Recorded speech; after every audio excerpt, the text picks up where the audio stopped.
26 வருட நம்பிக்கை, லட்சக்கணக்கான சந்தோஷ திருமணங்கள். கல்யாணம்னாலே தமிழ் மேட்ரிமோனி தான். எஸ், வீடு, ஸ்கூல்ஸ், ஹோட்டல்ஸ், ஸ்டோர் ரூம் இங்கெல்லாம் பார்ட்டிஷன் வால் கட்டணும்னாலும் இப்போ பில்டிங் போனஸோட first choice Renocon Rapid Wall Panels. சரவித்தை பற்றி உங்களுடைய பார்வை? சரவித்தைக்கு மறுபேர் வாஷியோ. ஒரு நாளைக்கு 21,600 சுவாசம். அதை குறைஞ்சது ஒரு 1000 சுவாசமாக கம்மி பண்ணணும். சுவாசங்களை குறைக்க குறைக்க குறைக்க அணுக்களின் ஆயுள்கள் நீடிக்கும். அப்போ 200 வருஷம், 250 வருஷம். இருக்கிறதுலே திருப்புகள் ரொம்ப பெருசு. இதை படிக்கிறது முத்தை தருவத்தி திருநகையத்தி கிருஜத்தி சரவண முத்து குருவித்து குருபன் என்ன போதும். 6 மூச்சு விடக்கூடிய இடத்துல ஒரு மூச்சு தான்.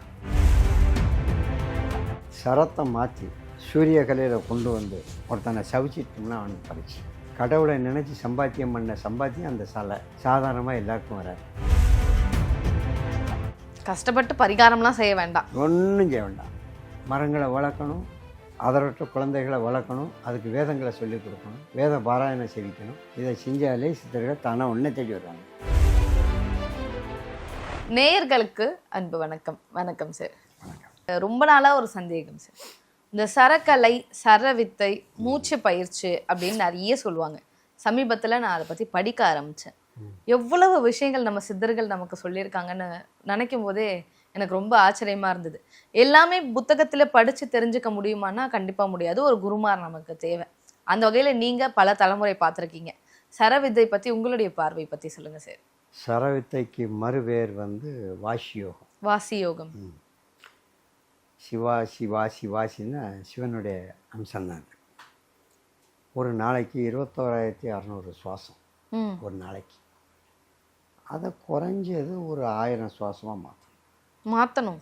கம்மி பண்ணணும். அதில் கலைகள் சித்தான ஒன்றை 12 சுவாசமாக மாற்றணும். அப்பா, மொத்தத்தில் ஒரு மனிதனுக்கு இத்தனை கோடி மில்லியன் சுவாசம்னு உண்டு. அதுதான் வாழ்க்கை. அந்த சுவாசங்களை குறைக்க குறைக்க குறைக்க அணுக்களின் ஆயுள்கள் நீடிக்கும்.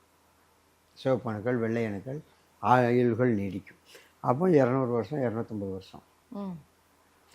இதனுடைய முதல்ல சிம்பிளாக சில விஷயங்களை இதெல்லாம் சித்திக்கணும்னா தேவாரம், திருவாசகம், சஷ்டி கவசம், இந்த மாதிரி திருப்புகள்.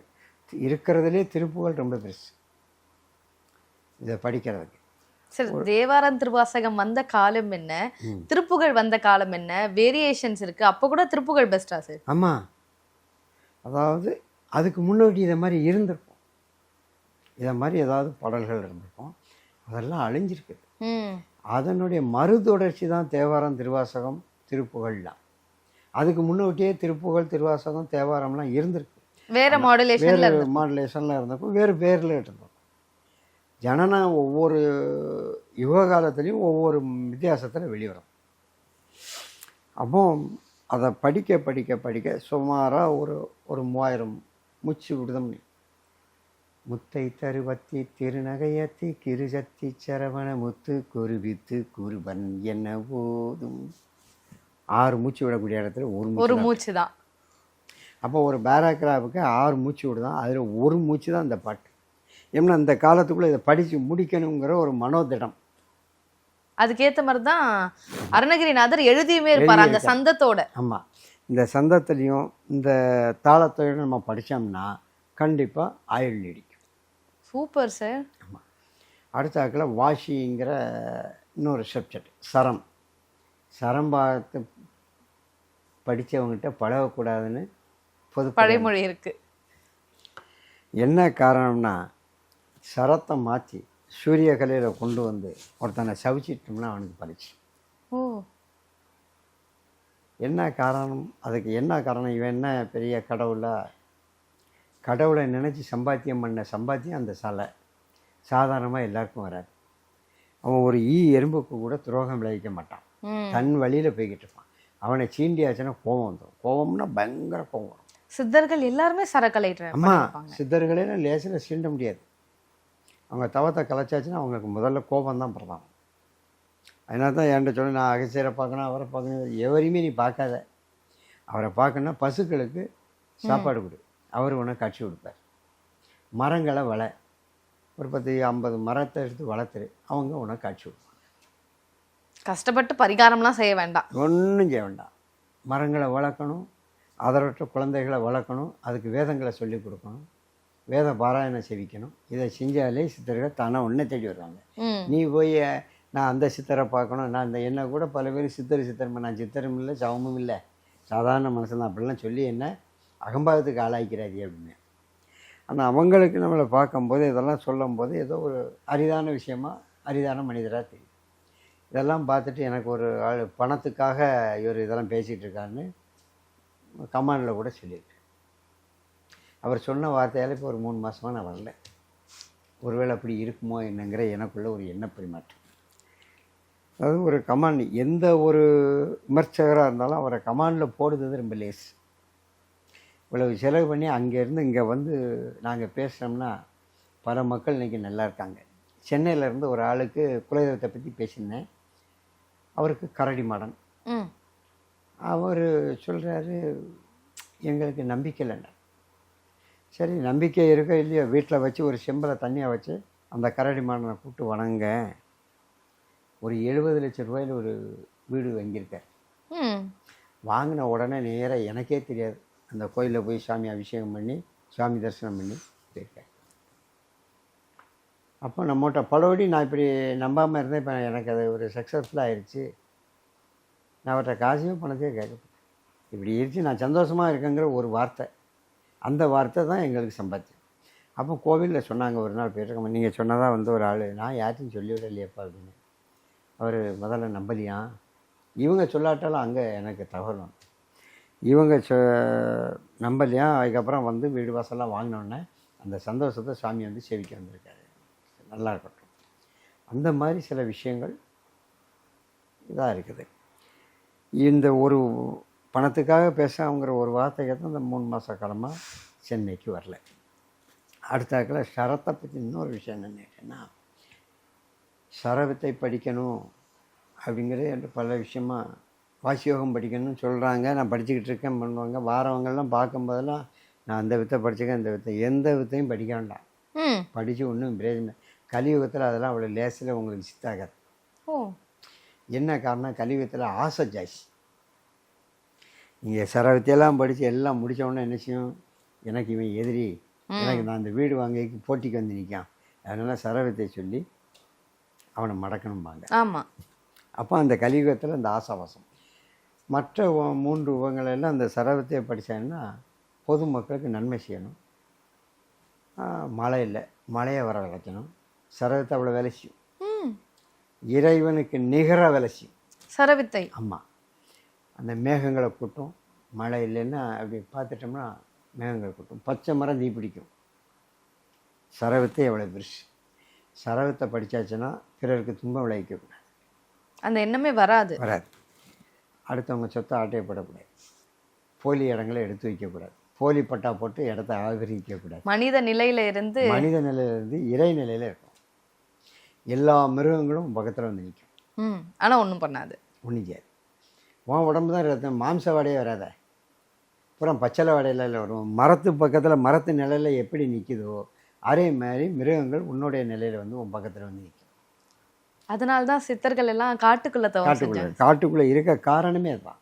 அமைதியான சூழல், அந்த நாத ஓசைகள், தண்ணி ஓடக்கூடிய ஓசைகள், அந்த ஓசைகளை கேட்க கேட்க கேட்க காதுக்கு இன்பம், செவி இன்பம் கிடைக்கும்.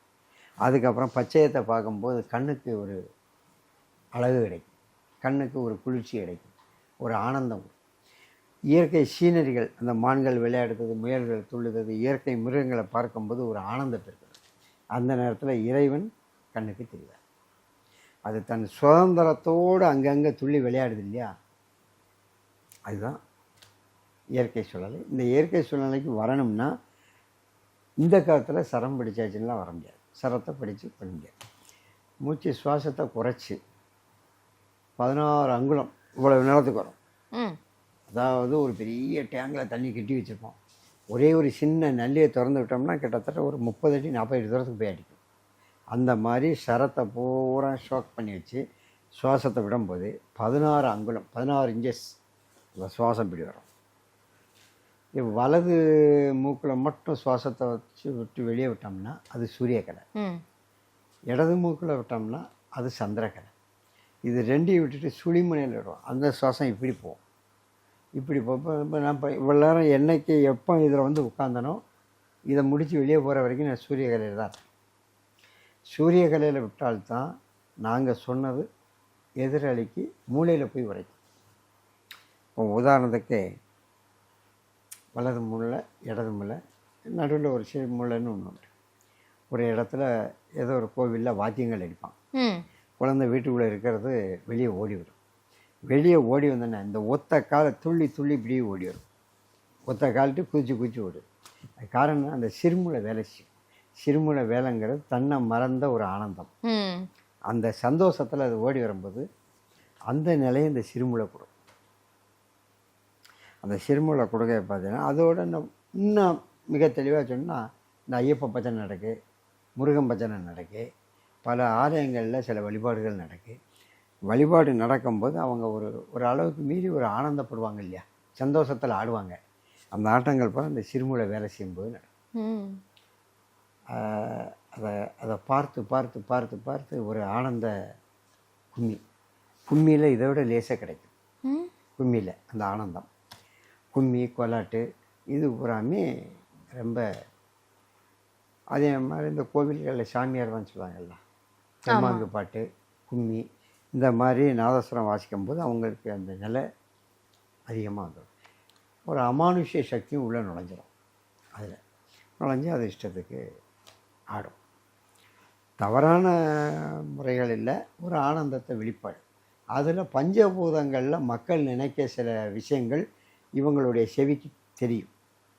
கண்கள் மூலமாக செவி புலனுக்கு தெரியும். அது செவி புலனுக்கு தெரிஞ்சவொன்னே அதான் இவங்க குறியா சொல்கிறாங்க. ஓ, அப்போ குறி, இந்த சாமி வந்து குறி சொல்கிறதுமே சரக்கலையில் ஒரு வித்தை தான். சரக்கலையில் ஒரு வித்தை. ஓகே. அது என்னன்னு கேட்டேன்னா பஞ்சபூதங்கள் அதுக்கு அவங்களுடைய கிரிகைகளை செய்வாங்க. அப்போ இவங்க சொல்லும்போது பார்த்தோன்னா இதை பார்த்துட்டு இப்படி இவங்க சுவாமிகிட்ட வேண்டுதாங்க. அதை சமீபத்தில் பேச்சியம்மன் கோயிலில் வழிபாடு பண்ணிகிட்டு இருக்கும்போது அது யாருன்னே தெரியாது, மனசு வந்து அங்கே சொல்கிறேன். இது எங்களுக்கு ரொம்ப சர்வசாதாரணம். சுவாமியை போய் வழிபாடு பண்ணும்போது சூரியகலையில் தான், சுழிமுனையில் தான் வழிபாடு பண்ணுவோம். அப்போ இவன் அங்கே சொல்கிறது எங்களுக்கு இந்த கனியை கொடுப்பா அப்படின்னு சொல்லி இந்த மடி எப்படிமான்னு சொல்லி போடும். ரொம்ப பத்திரமா நடந்து போடும். அந்த சனத்திலே அவளுக்கு கருப்பிடிச்சிருக்கு. கோயிலுக்கு வரும்போதே கருப்பிடிச்சிருக்கு. ரொம்ப பதனப்போ கலைஞ்சிடாமல் சொன்ன உடனே அவளுக்கு சந்தோஷம். கரெக்டாக எப்படியோ எங்கெல்லாமோ கேட்டு குழந்தை பிறந்தோன்னே வீட்டுக்கு வந்துட்டான். அந்த சாமி நல்லா இருக்கும், நான் நல்லா இருக்கேன், நல்லா தான் ஆண்டவன் போ, நீ சந்தோஷமாக இரு அப்படின்னு சொல்லி. இதெல்லாம் சரக்கலையில் ஒரு விஷயம். ஆனால் இந்த சரக்கலைகள் பயின்று சரக்கலையில் இருக்கிறவங்க அனாவசியமான முறையில் பணம் சம்பாத்தியம் பண்ணால் அழிஞ்சிருவோம். சரக்கலையை வச்சு பணம் சம்பாத்தியம் பண்ண, சரக்கலையை வச்சு அடுத்தவங்க தீங்கு விளைவிக்கிறது. ஒரு கோவிலில் ஒரு பிரச்சனை வருதுன்னா சரக்கலையை உபயோகிக்கலாம். கோயில் சொத்தை எடுக்க சாபம் பண்ணலாம். சரக்கலைங்கிறது என்னன்னு கேட்டேன்னா எவ்வளோ தூரத்தில் உள்ளவனாலும் அறையலை. சரி, அதாவது இங்கே சொல்ல இன்னும் இப்போ நம்ம ஒரு துளி கூட பேசலை மாதிரி இருக்கு. சரக்கலைங்கிறது என்னென்னு கேட்டேன்னா ஒரு தனிமையில் உட்கார்ந்துருந்து இறைவனை தியானிக்கும்போது இந்த உலகத்தில் உள்ள விஷயங்களை புறம் பார்க்கலாம். நம்ம முன்னால் ஓடுத மாதிரி வரும். நான் நல்ல விஷயங்கள் தான் நம்ம எடுத்துக்கிறோம். எத்தனை மைலுக்கு அந்த பக்கம் உள்ள ஆட்கள்கிட்ட கூட பேசலாம். இதுக்கு காரணம் என்னென்னா பஞ்சபூதங்கள் காற்றோடு நம்ம சௌரியமாயிடும். அதாவது காற்றோடு கலந்துடுவோம். காற்றில் கலக்கும்போது இப்போ யோசியிலேருந்து ஒரு ஆள் நம்மகிட்ட கேட்குறான்னா அவருக்குள்ளே பதில் கரெக்டாக வரும். அவர் குடும்பத்தில் உள்ள விஷயங்களை பூரா சொல்லுவோம். நீ எப்படி இருக்க, அவங்க பிள்ளைகள் எப்படி இருக்குது, உடல்நிலை எப்படி இருக்குது, அவங்க குடும்பம் என்னென்ன இருக்குதுன்னு சொல்லலாம். இதுக்கு காரணம் அவனும் தன்னை மறந்த கஷ்டத்தை நம்மகிட்ட ஒரு நிலையை அறிஞ்சு சொல்கிறான். நம்ம அவனுடைய நிலையை அறிஞ்சு இறைவன்கிட்ட வேண்டுறோம். அப்போ நம்மளுடைய சரத்தினுடைய பவர் காற்றோட கலர், காற்றோட கலந்தோம்னா அங்கே உள்ளதை நம்ம சொல்கிறோம். இது சரக்கலைகளில் உள்ளது. பல விஷயங்கள் இருக்கு. கண்டிப்பாக சார். ஏன்னா இன்னைக்கு இருக்க மக்களுக்கு சரி, சிலர் வந்து எப்படின்னா சரக்கலை அப்படின்னாலே ஒரு ஆண் குழந்தையை பிறக்கணும்னா சரக்கலை பயன்படுத்தணும், இந்த ஒரு விஷயத்த மட்டும்தான் பார்க்குறாங்க, வெளியே சொல்கிறாங்க. ஆனால் அது மட்டும் சரக்கலை கிடையாது. அதில் இன்னும் எவ்வளோ ரகசியங்கள் இருக்குன்னு. ஆண் பெண் உறவு, குழந்தைகள் பிறக்குங்கிறது என்னென்னு கேட்டீங்கன்னா நட்சத்திரங்களோட கலந்தது. அவர் படுக்கறைக்கு போகிறதுக்கு முன்னாடி ஒரு ஒரு 6 மணி நேரம் பெண் வேணும்னா சூரியகலையும், ஆண் வேணும்னா சந்திரகலையும் கொண்டு வரணும். இவர் கருமுட்டைகளில் பூராமே பெண்களை கொண்டு வரணும்னா நளினங்கள், உடல் வாகுகள், அந்த சுருக்கம் அது எப்படி சொல்லவும் கூடாது, சொல்ல வேண்டிய தன்னுடைய பெண் பாவனைகளில் பரதம் ஆடுவாங்க இல்லையா, அந்த பாவனைகளில் கொண்டு வந்துடும். அது பெண் குழந்தை. ஆண் குழந்தை வேணும்னா அதுக்கு தகுந்தாக்கில் தன்னுடைய மூர்க்கமான தோற்றங்கள், ஆஜானுபவான உருவத்தோட, அந்த தைரியத்தோட அந்த பெண் அணுக்கள் பூரா அரெஸ்ட் ஆகிடும், ஆண் கருமுட்டைகள் பூரா மாறிடும். இப்படி தான் குழந்தைகள் இருக்குது. அதற்கும் என்னென்னா நட்சத்திரம், லக்னம் நிறையா பார்க்க வேண்டியது. ஆனால் வெளியே அதெல்லாம் பேச மாட்டாங்க. ஏன்னா இது பேசக்கூடிய விஷயம் இல்லை. இப்போ நம்ம கேட்கும் சொல்லிடுறோம். ஒரு எல்லாரும் உறவுக்குன்னு போகும்போது அதில் அவ்வளோ விஷயங்கள் இருக்குது. அந்த கலைகளை மாற்றணும், சூரியகலை சந்திரகலை மாற்றணும், என்ன குழந்தை வேணும்னா அதுக்கு தகுந்தாக்கில் மாற்றி. இது ரெண்டும் இல்லாமல் அவள் பெண் கருவுற்ற நாள்லேருந்து ஒரு 8 நாள் அந்த பக்கம்தான் சேரணும். கருவுற்ற 3ஆம் நாள் சேர்ந்தாங்கன்னா, அந்த மென்சஸான 3ஆம் நாள் சேர்ந்தாங்கன்னா அது பூரா திருநங்கையாக மாறிடும். 4ஆம் நாள் 5ஆம் நாள் வரைக்கும் அந்த பெண்களுடைய ஹார்மோன்கள் ஜாஸ்தியாக இருக்கும், ஆணுடைய ஹார்மோன்கள் அங்கே வேலை செய்யாது. அதனால் அந்த 7-8 நாள் கழிச்ச 10, 11, 12, 10ஆம் நாள் சேர்ந்தால் அந்த ஓரளவு பெண்தன்மை இருக்கும், ரொம்ப சுகமாக இருக்கும். 11, 12, 13, 14, 15 நல்லா நிச்சயமாக. இதுவும் சரக்கரைகளில் ஒன்று தான். ஆனால் இது வெளியே தெரியாது. சரக்கலையில் ஒரு பகுதி இன்னும் சரக்கரையில் எவ்வளவோ இருக்குது. எல்லாம் சொல்லணும்னா இன்றைய நாள் போகாது. இன்றைக்கி அதை வெளியே சொன்னோம்னா ஆளாளுக்கு நான் மூச்சு பிடிச்சிருக்கேன்னு சொல்லி எவனையாவது போய் பார்த்துக்கிட்டு இருப்பான், இவன் எனக்கு எதிரின்னு. அந்த பாவத்தை நம்ம ஏற்றுக்கிட்டோம். கண்டிப்பாக சார். சித்தர்கள் ரகசியமாக வச்சுருந்ததுக்கு பின்னாடி 1000 அர்த்தங்கள் இருக்குது சார். சரக்கலைகள் இன்று பொறுத்த மட்டும் யாரும் படிக்கக்கூடியது அல்ல. பணத்தாசை, பொருளாசை, பெண்ணாசை, மண்ணாசைன்னு கூடிடுச்சு. அதனால் சரக்கலைகள் இந்த காலத்தில் பிடிக்கும். கண்டிப்பாக சார். எவ்வளோ விஷயங்கள் சரக்கலை பற்றி இருக்குது, இன்னும் கேட்டுகிட்டே இருக்கணும் போல் இருக்குது. அந்தளவுக்கு ரகசியங்கள் நிறைஞ்ச ஒரு கலை தான் சரக்கலை அப்படின்றத பற்றி இன்றைக்கி ரொம்ப விளக்கமாக சொன்னீங்க. ரொம்ப நன்றி சார்.